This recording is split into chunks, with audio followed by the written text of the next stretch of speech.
For the next few minutes, I want you to imagine something most people never stop to consider, that the voice you hear in your own mind, the one that narrates your day, that reacts to your mistakes, that whispers when you're alone, is shaping every part of your life, not just how you feel, but what you believe you're capable of. That voice isn't just background noise, it's your compass. It's how you interpret the world. And the truth is, it's powerful enough to either guide you forward or keep you stuck. Now, what if I told you that most of us, most of the time, are letting that voice go unchecked, like a wild current pulling us without direction, often without kindness? We say things to ourselves we wouldn't dare say to someone we care about. Think about that for a moment. If a friend came to you, discouraged after failing at something, would you tell them they're pathetic? Would you roll your eyes and say, "You always mess things up"? Of course not. You'd tell them it's okay. You'd remind them of what they've done right. You'd help them see a way forward. But how often do we do that for ourselves? We live in a culture that rewards performance, perfection, and pressure. So when we fall short, the automatic response is usually self-criticism. And sure, it might feel like we're holding ourselves accountable, but there's a difference between accountability and emotional self-harm. The language we use with ourselves matters. It writes our internal script. And the scary part is that script becomes prophecy. When you tell yourself you're not good enough, your brain starts looking for proof. It filters your experiences through that belief. You walk into a room already convinced you don't belong, and suddenly every silence feels like rejection. Every sideways glance confirms the story you've already written. They don't see me. I'm not enough. And the worst part? You start behaving in ways that reflect that belief. You shrink, you hesitate, you avoid, all because of a voice inside that's never been corrected. But here's the hope, and it's real, grounded, and incredibly practical. You can change the voice. Not with magic, not overnight, but through deliberate, conscious repetition. That's the power of talking to yourself differently for 21 days, for 3 weeks, for long enough to form a new pattern. When you interrupt the old voice and introduce a new one, something shifts, not just in how you feel, but in how you act, and ultimately in what becomes possible for you. You might wonder, why 21 days? Because your brain, as flexible and adaptable as it is, needs consistency to build a new habit. Neural pathways don't change just because you read a quote or repeat an affirmation once. They change when you live a new thought over and over again until it feels more true than the old one ever did. So, start simply. Talk to yourself the way you talk to someone you believe in. That's the core. Not fake positivity, not ignoring real issues, but choosing to use words that build you up rather than tear you down. The words you speak to yourself become the foundation of your actions. Tell yourself, "I can figure this out," and suddenly you approach problems with curiosity instead of fear. Tell yourself, "I've made mistakes, but I'm learning," and you begin to feel growth instead of shame. The mind responds to direction, and your voice is the one giving it. Let's go deeper for a second. Every belief you have about yourself was installed at some point, by family, by culture, by experience, and most of those beliefs weren't consciously chosen. They were absorbed. So if you grew up being criticized, you might have internalized that voice as your own. If you were praised only for achievements, you might now equate failure with worthlessness. These beliefs feel like truth because they've been reinforced for years. But beliefs aren't facts. They're just thoughts you've repeated enough to feel real. So what happens when you start repeating a new thought? What happens when, for 21 days, you decide to speak to yourself like someone worthy of respect? Like someone in progress, not in pieces? What happens when every time the old voice says, "You always mess this up," you pause and say, "No, I'm learning how to get it right"? You begin to reclaim your narrative. Because here's the thing. The world is loud. It will tell you who to be and how to think. But your inner voice, that's where your power lives. That's where your real life is happening, in the unseen space between experience and interpretation. You can't always control what happens around you, but you can shape how you speak to yourself about it. And when that inner dialogue is grounded in strength, compassion, and truth, everything around you begins to shift. And no, this isn't about delusion. It's not about pretending everything is perfect. It's about being rooted in something deeper than self-judgment. It's about creating a home within yourself that's safe, especially when the world isn't. Because if your own mind is a place of cruelty, you have no refuge.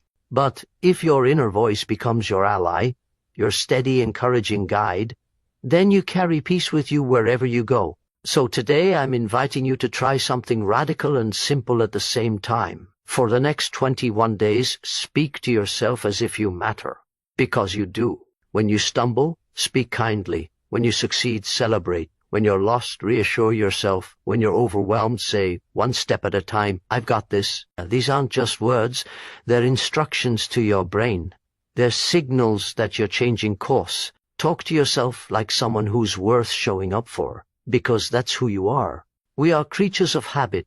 Every thought we think, every feeling we revisit, every sentence we say to ourselves becomes part of the architecture of our mind. Nothing we repeat is wasted. And this is not some poetic metaphor, it's biology. The brain is built to adapt to whatever we give it most consistently. Think of it like a path through a forest. The more you walk it, the clearer it gets. Eventually, it becomes the default route. Your thoughts work the same way. When you talk to yourself in a certain way over and over again, whether it's harsh criticism, quiet doubt, or anxious prediction, your brain begins to treat that pattern as normal. It becomes the automatic setting. And most of us are living inside the patterns we never consciously chose. We're on autopilot, thinking the same thoughts day after day, most of which we didn't create deliberately. That's where change becomes powerful.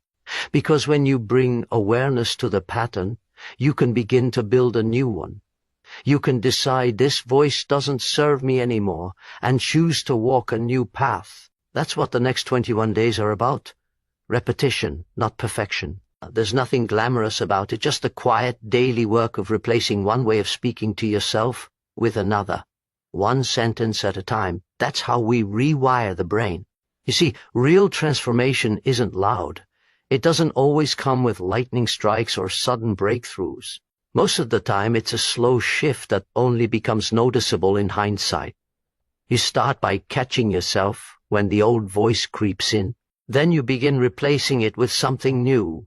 Then, without even realizing it, one day the new voice speaks first. You might doubt it at first. You might think, this is silly or it won't make a difference. That's just the old voice trying to survive. But I promise you, if you stay with it, if you commit to it, even imperfectly, your inner world will begin to feel different, lighter, clearer, more yours. Let's pause here and be honest. You've probably already tried to change how you think before. Maybe it didn't stick. Maybe you fell back into old habits. That doesn't mean you failed. It means your brain did what it's wired to do, fall back to the most familiar route. But here's the beauty of it. Just as you once trained your mind to doubt, fear, or criticize, you can train it to support, encourage, and focus. Your brain doesn't care if a thought is helpful or hurtful. It just follows the blueprint you give it most often. This is where repetition becomes sacred. You're not trying to force a new voice into being through sheer willpower. You're inviting it in over time, gently and deliberately. Think of it like planting a seed. You don't dig it up every day to check if it's growing. You water it, you expose it to light, and you trust the process. That's what your new inner voice needs. It needs you to show up daily with your words, even when you don't feel like it, even when it feels like nothing is changing. There's a kind of discipline in that. Not the kind that punishes or pushes, but the kind that commits. You don't have to get it right every time. You don't have to believe every new affirmation immediately. You just have to keep returning to it. Keep saying it. Keep planting the thought, because the repetition is the rewiring. And the more you do it, the more your brain begins to accept it as normal. Let's make this practical. Start by choosing a few simple phrases. Ones that speak to the parts of you that feel unheard or unsure. Maybe something like, I can handle this, or I'm doing better than I think. Maybe, I'm allowed to take up space. Keep it short, keep it true, and say it daily. Say it out loud if you can. Write it down. Whisper it to yourself when you wake up. Repeat it in the mirror. You're not trying to convince yourself of a lie. You're creating the conditions for a new truth to grow. And don't expect fireworks on day one. You might not feel anything at first. That's okay. Think of it like strengthening a muscle.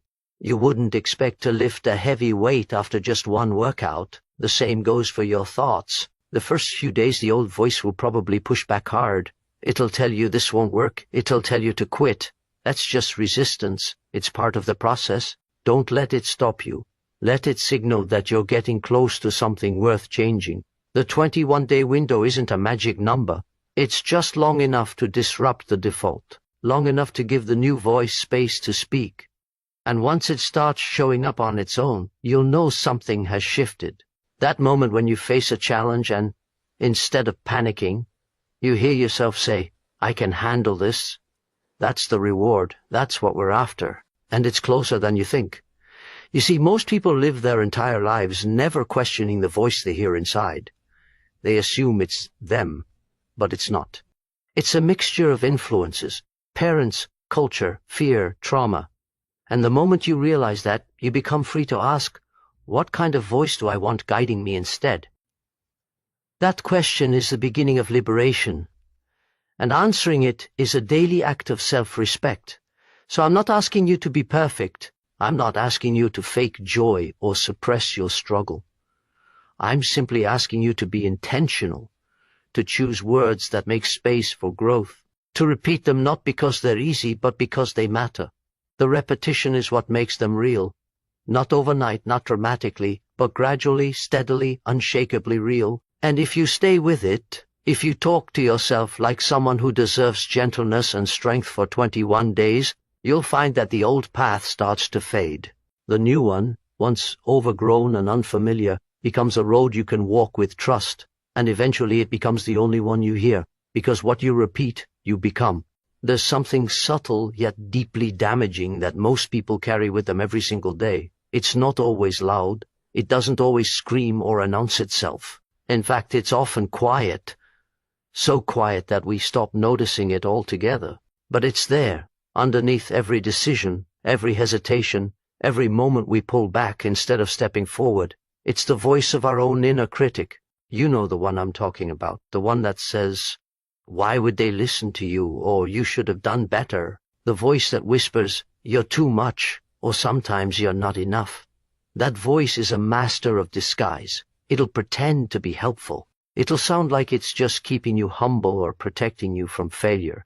But the truth is, most of the time it's doing damage. It's keeping you small. And it's doing it in your own words. That's why we need to talk about how we handle self-criticism. Because it isn't just a habit. It's a pattern of internal punishment that we've often learned from the outside world and made our own. We don't start out criticizing ourselves. No child looks in the mirror and thinks they aren't good enough. That voice is picked up piece by piece through experiences, expectations, and pain. And over time, it becomes internalized, it becomes automatic. But just because it's automatic doesn't mean it's accurate. And just because it's familiar doesn't mean it's truth. Now, let me be clear. This isn't about denying your mistakes or pretending everything you do is perfect. That's not strength, that's just another kind of denial. What I'm talking about is learning to speak to yourself with constructive affirmation.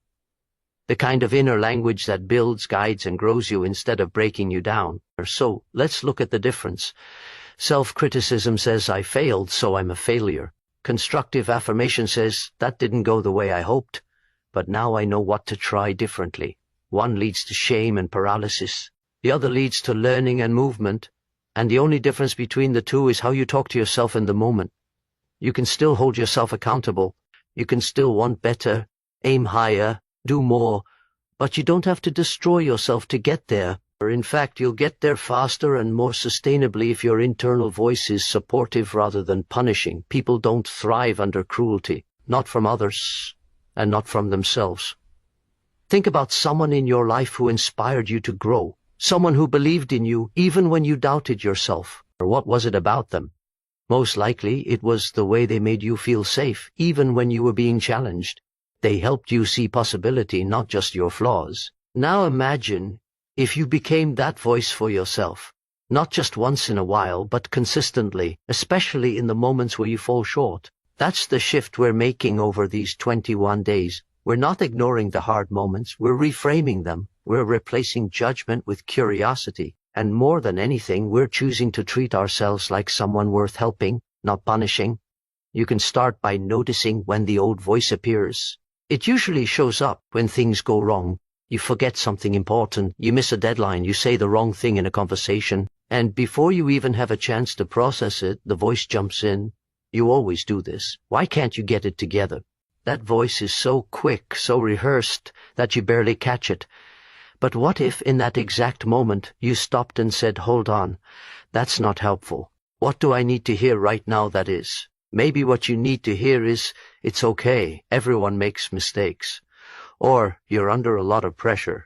Take a breath. Maybe it's just, this one moment doesn't define you. These phrases might feel soft at first, maybe even unearned, but that's because you're not used to them yet. That doesn't mean they're false, it just means they're new. And here's the thing, affirming yourself in difficult moments doesn't mean you're lowering your standards. It means you're creating an environment where growth is possible. Imagine a child learning to walk. If they fell and you shouted, what's wrong with you? You should have gotten that right. How long would they keep trying? Probably not long. But if you said, that's okay, get back up, you're learning, they try again. Why? Because the tone is safe, because they're encouraged, not condemned. You need that same kind of space within yourself. Because growth, real, lasting growth, requires safety. It requires compassion, not indulgence. Compassion. The ability to see yourself clearly and still choose to support yourself. Not because you've earned it, but because you're human, because you're trying, because you deserve the same grace you'd offer to someone you love. Now, I know for some of you, this is deeply unfamiliar. Maybe the voice of the inner critic is all you've ever known. Maybe you think it's the reason you've made it as far as you have. And yes, some people do get far by pushing themselves harshly, but they rarely feel peace. They live in a constant state of tension, waiting to be proven wrong, afraid of what silence might bring. That's not strength, that's survival. What we're aiming for here is something better than survival. We're aiming for wholeness. And to get there, we need a new voice, one that says, you can be honest and still be kind. One that says you don't have to earn love, you are worthy of it. One that says you're allowed to grow without tearing yourself down first. This shift doesn't happen all at once. You won't wake up tomorrow with a completely new mindset. But if you make this choice every day for 21 days, you will start to feel the change. You'll notice the silence between the critical thoughts getting longer. You'll catch yourself offering reassurance instead of rebuke. And over time, your mind will begin to feel like a place you can actually rest in, instead of a battlefield. It begins with catching the old patterns, then replacing them, then repeating the replacement until it becomes your new normal. You don't need grand speeches. You need simple, solid truths, spoken with intention and spoken often. Truths like, I'm allowed to get it wrong and still be good. I can learn from this and that's enough. I don't have to be perfect to be worthy. Say them daily, say them especially when the critic shows up, not because you're trying to drown it out with noise, but because you're teaching it something new. You're teaching yourself what love sounds like when it comes from within. And when you do that day after day, moment after moment, you stop being your own enemy. You become your first source of strength. Most people walk through life responding to the world as if it's in control of how they feel. They treat their emotions like weather patterns, something that just happens to them. One moment they're calm, the next they're anxious, irritated, overwhelmed, and they assume, well, that's just how I am today.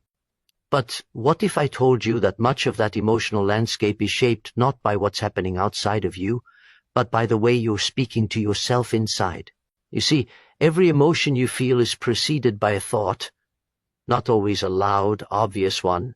Sometimes it's just a subtle phrase you mutter in your mind without even noticing. But it's there, and it's shaping how you feel. Say to yourself, I'm never going to get through this, and what follows? Tension, fear, defeat. Now say instead, I've faced worse and survived, and something shifts. You may still feel uneasy, but now there's a thread of strength in it. This is where emotional self-regulation begins, not by suppressing how you feel, but by understanding that the dialogue you allow in your mind has immense power to either escalate your pain or anchor your peace. And the beauty of it is this, it's not about being fake, It's not about plastering a smile over real frustration. It's about responding to yourself in a way that creates stability, not chaos. Think of a moment when you felt overwhelmed, like everything was too much. What did you say to yourself in that moment? Did you tell yourself you were falling apart, that you were failing, that no one cared or noticed? Those words aren't neutral. They don't just describe the emotion, they deepen it. And the longer you keep that kind of dialogue going, the more intense the emotion becomes. But the moment you interrupt it, even slightly, with a different message, the spiral starts to slow. That interruption is powerful. It doesn't mean pretending you're okay when you're not. It means creating a pause between the feeling and the reaction, a breath, a space. And in that space, you introduce a new sentence, one that helps you feel safe inside yourself again. Imagine someone close to you is panicking. What do? Do you join them in their panic? Or do you steady your voice, offer reassurance, remind them they're not alone? That's what you must learn to do for yourself, because in the end, no one spends more time with you than you. No one's words reach you more consistently than your own. This is where the discipline of emotional dialogue begins. When you feel anger rise, you can say, "This is valid, but I choose how I respond."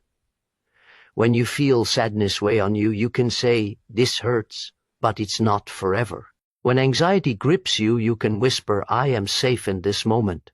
I've survived every moment before now."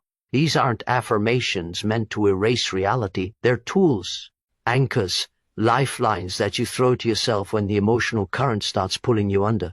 And the more you use them, the more natural they become. Over time, your emotional reactions begin to change, not because life becomes easier, but because your relationship with yourself becomes more stable. You begin to trust your own presence. You know that no matter what you're feeling, you won't abandon yourself. That's what emotional self-regulation really is. It's not control. It's commitment.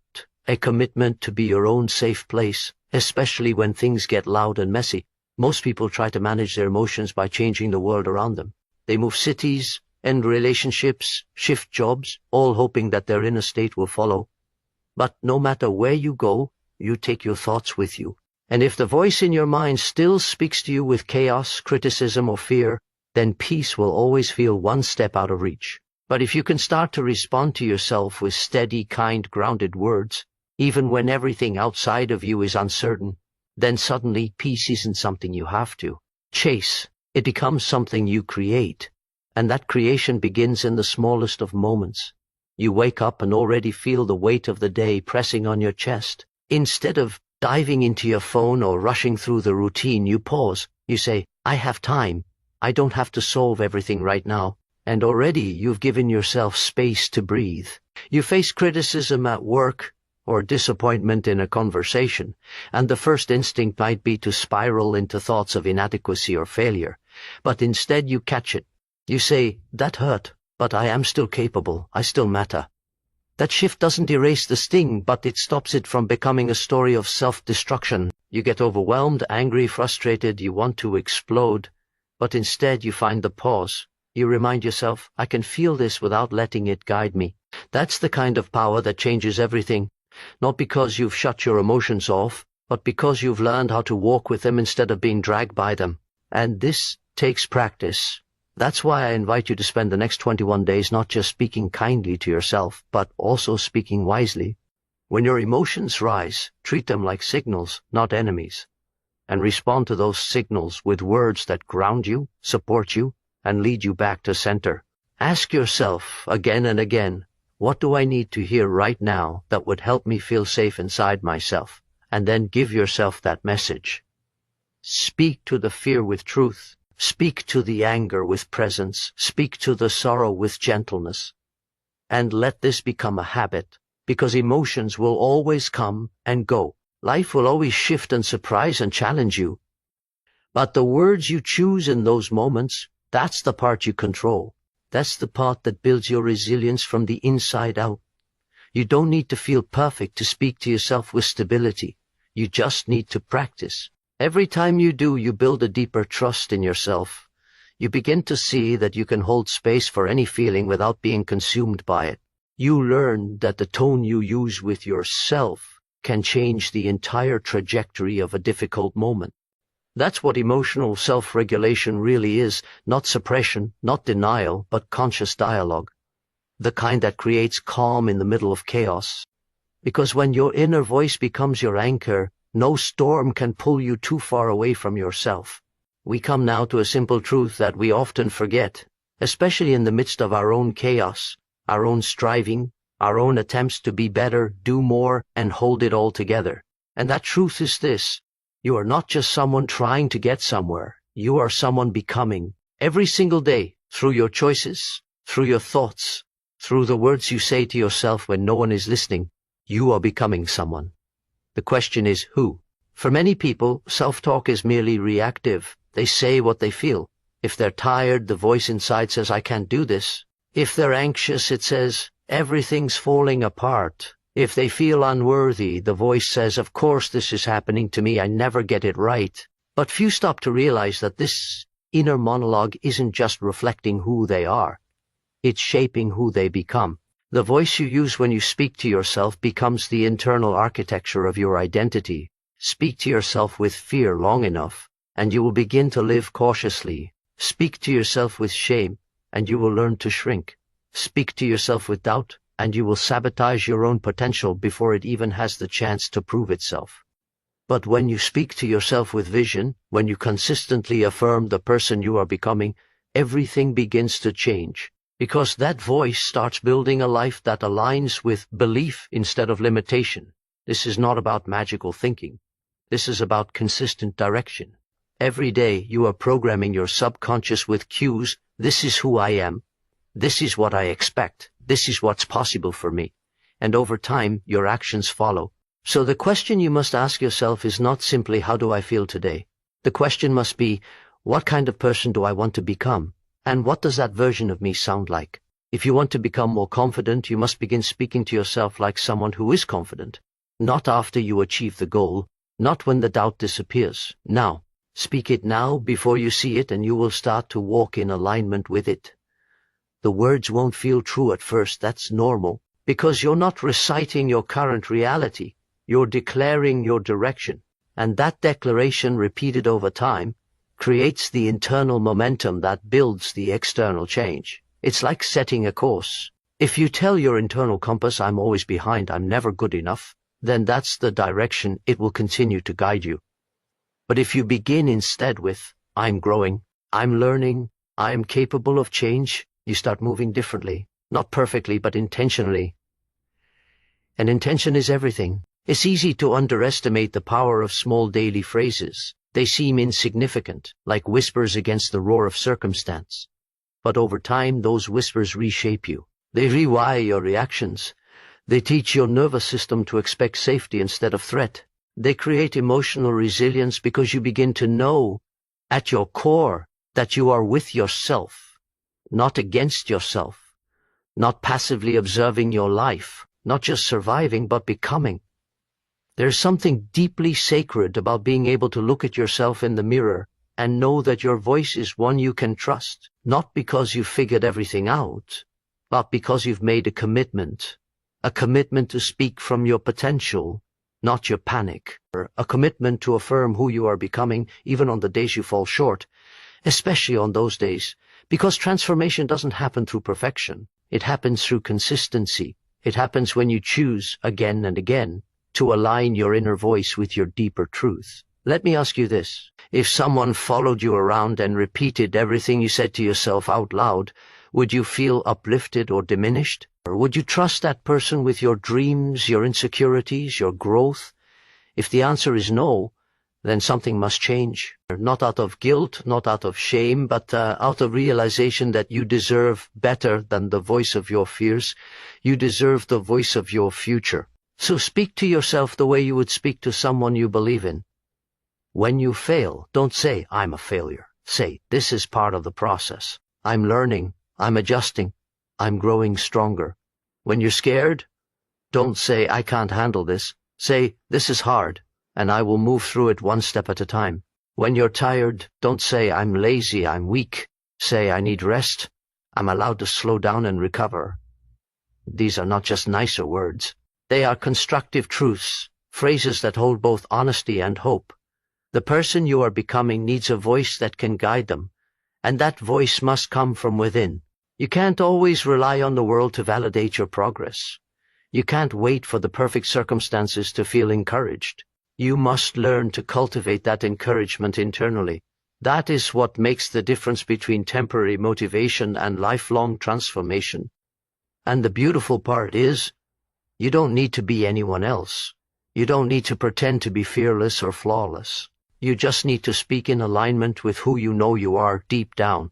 Even if the surface hasn't caught up yet, speak it anyway. You are not lying to yourself when you affirm your potential. You are remembering it. You are naming what has always been there, even if it has been buried under fear, doubt, or years of inner criticism. And so I invite you, just for these 21 days, to make this practice sacred. Let every internal phrase be a step toward the person you are becoming. Let every thought you speak inwardly reflect your capacity for growth. Write it, say it, repeat it until it becomes your native tongue. Let it guide your mornings and recalibrate your nights. Let it be the soundtrack of your transformation. Because the most powerful shifts in life do not come from the world finally seeing you. They come from you seeing yourself. From you deciding to meet yourself each day with words that align with the vision you carry, even if that vision still feels distant. You bridge that distance one phrase at a time, and you do it not by accident, but by intention. This is how we become who we were always meant to be, by talking to ourselves like we're already on the way there.